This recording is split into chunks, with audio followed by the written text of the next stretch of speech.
Transfer of property. Kaushalya, ये खुशी की माँ की जमीन है और अब वक्त आ गया है कि ये जमीन खुशी के नाम हो जाए। वैसे भी इसने अपना सारा पैसा मेरे इलाज पर खर्च कर दिया है। जहर ही दे दो मुझे। पहली पत्नी की जमीन बाप बेटी के नाम, हक किसका? बाप बेटी का। इतने सालों से मैं जो ये कैफे चला रही हूँ, हाँ, बदले में मुझे क्या मिलेगा? आप ऐसे खुशी से उसका हक नहीं छीन सकती है। और तुम किस हक से बीच में बोल रहे हो? हाँ, अब समझी।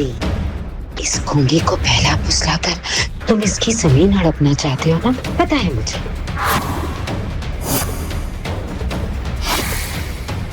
वैसे कौशल्या, हक तो तुम्हारे पास भी नहीं है ये सारी बातें करने का। ये जमीन खुशी की माँ ने अपने पैसों से खरीदी थी, तो उसके जाने के बाद ये जमीन जाहिर सी बात है खुशी की ही होगी ना।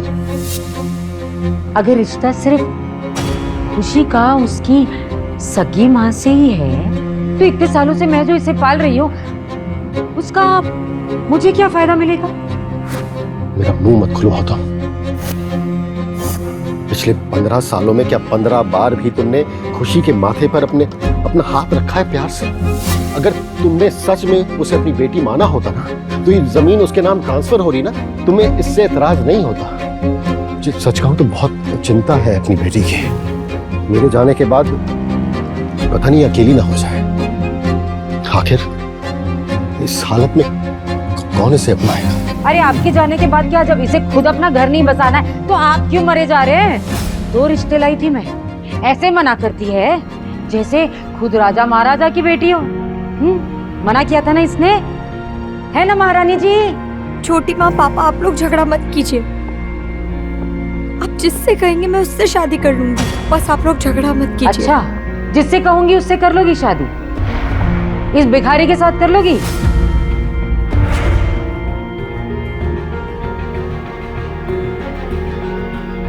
अगर आपकी यही इच्छा है तो मुझे मंजूर है। नहीं बेटा, नहीं। कैसी बात कर रही हो तुम कौशल्या?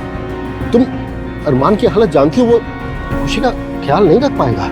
इस फकीर को जब अपने घर ले आए थे तब ये बातें सोचनी चाहिए थी ना, कैसे ख्याल रखेगा। सिर्फ अपने माँ बाप का झगड़ा रोकने के लिए ये शादी के लिए भी मान गई। ये इतनी जल्दी शादी के लिए हाँ कैसे कर सकती है? क्या मैं इसे अपनी असलियत बता दूं? नहीं, जानवी के बाद एक और धोखा बर्दाश्त करने की हिम्मत नहीं है मुझ में। जवाब दो। क्या तुम तैयार हो खुशी से शादी करने के लिए? कभी कभी एक शादी सिर्फ प्यार का नहीं, जिम्मेदारी का फैसला होता है। मैं एक बार खुशी से अकेले में बात करना चाहता हूँ। ये भिखारी मेरे सारे किए कराए पर पानी फेर देगा। अकेले में बात करनी है? क्या बात करनी है? कोई बात नहीं करनी। तुम्हारा ना रहने का ठिकाना है ना खाने का ठिकाना। हम तो एहसान कर रहे हैं तुम पर, इसे बात क्या करनी? मुझे नहीं लगता कोई बात की जरूरत है। नहीं अरमान, इनकी बात पर ध्यान मत दो। तुमको बात करनी है ना, बात कर लो। जाओ दूसरे से बात कर लो। खुशी, जाओ अरमान से बात कर लो अकेले में।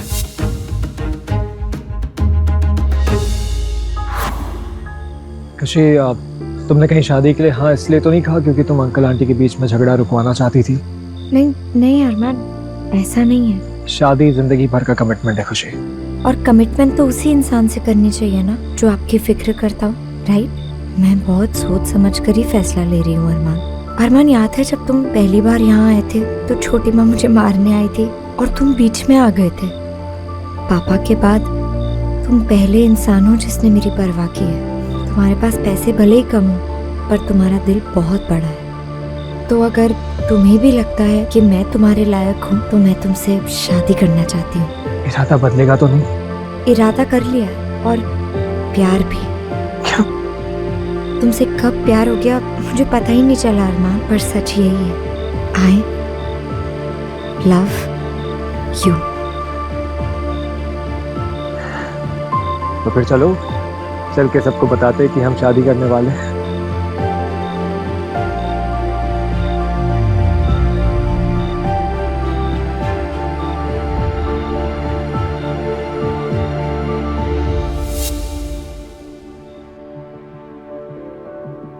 ज्यादा ऐसा नहीं है, बस मैंने तुम्हारे नाम पे 5 लाख की एफडी कराई है, मेरी तरफ से शादी का एक छोटा सा गिफ्ट।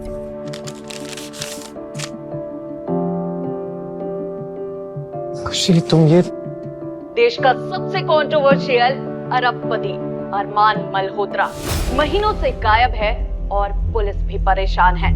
आखिर कहां है अरमान मल्होत्रा? क्या ये स्कैम है या साजिश?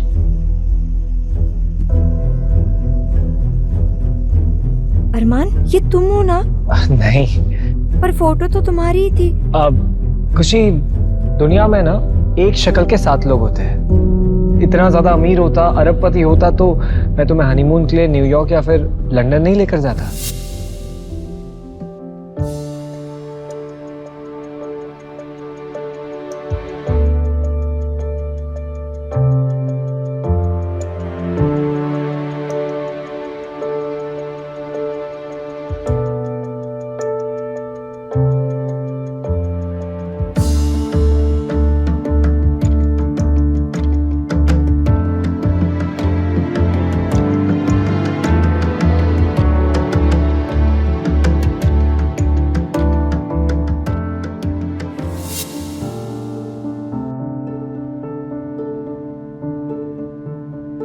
अगले महीने से मेरे 10,000 रुपए शुरू कर दो। नाम कौशल्या, हरकत कैकेयी जैसी है। तुम्हारा तो हिसाब ही अलग है। जहर दे दो कोई मुझे, नहीं दे दो। दुनिया की सबसे बुरी औरत तो मैं ही हूँ, लेकिन वो नजर नहीं आता। भिखारी जिसे अपने घर ले आए हो, अब उसे फ्री में रहने की जगह भी दे रही हूँ, 2 वक्त की रोटी भी दे रही हूँ। दिखता नहीं, अभी अभी शादी हुई है दोनों की। अरे थोड़ा तो रहम करो। अब पैसे देती थी तू मैंने काम के। अच्छा, रहने के जगह दूं, 2 वक्त का खाना दूं, अब पगार भी दे दूं। वाह, आप कहो तो जाके दोनों के हाथ पैर भी दबा देती हूँ। आइए आइए आइए, आपको कुछ मालिश वालिश की जरूरत है तो बताइए, दबा दो इनके हाथ पैर। किसी पे भी इतना जुल्म मत करो कि तुम्हारा गला दबाने पे उतर जाए वो। आपको क्या लगता है डरती हूँ इन फुकटबाजों से? बरेली वाला भाई है मेरा, 3 बंदूकें आज भी है उसके पास। करो फोन, हाँ फोन करो उसे, कोई छुके तो दिखाओ, दिखाओ छुके दिखाओ, छुके दिखा। हाँ हो गया, ड्रामा शुरू हो गया। ये सब फसाद किस लिए? पैसों के लिए।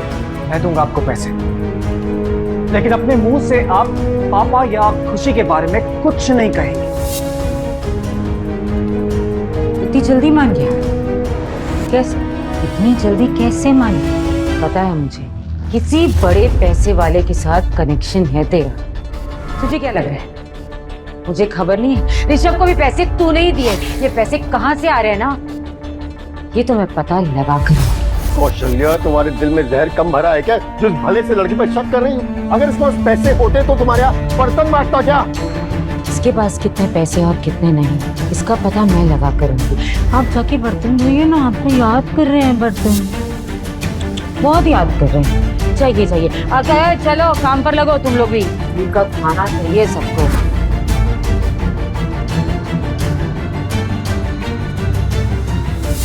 मैं वक्त नहीं देखता, वक्त लिखता हूं। जैसे कि मैंने अरमान मल्होत्रा का लिखा था। आज के बाद अरमान मल्होत्रा सिर्फ एक नाम बनके रह जाएगा। और अगर फिर भी किसी को शक हो तो we have a fake death certificate. You know, that's why I like you, Janvi.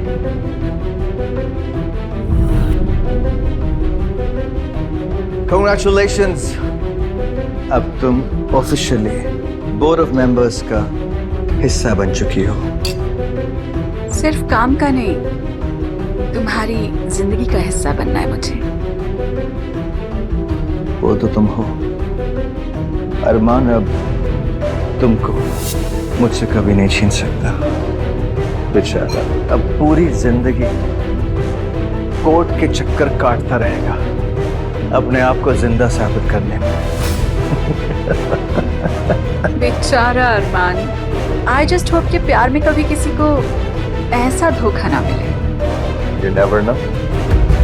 Sure.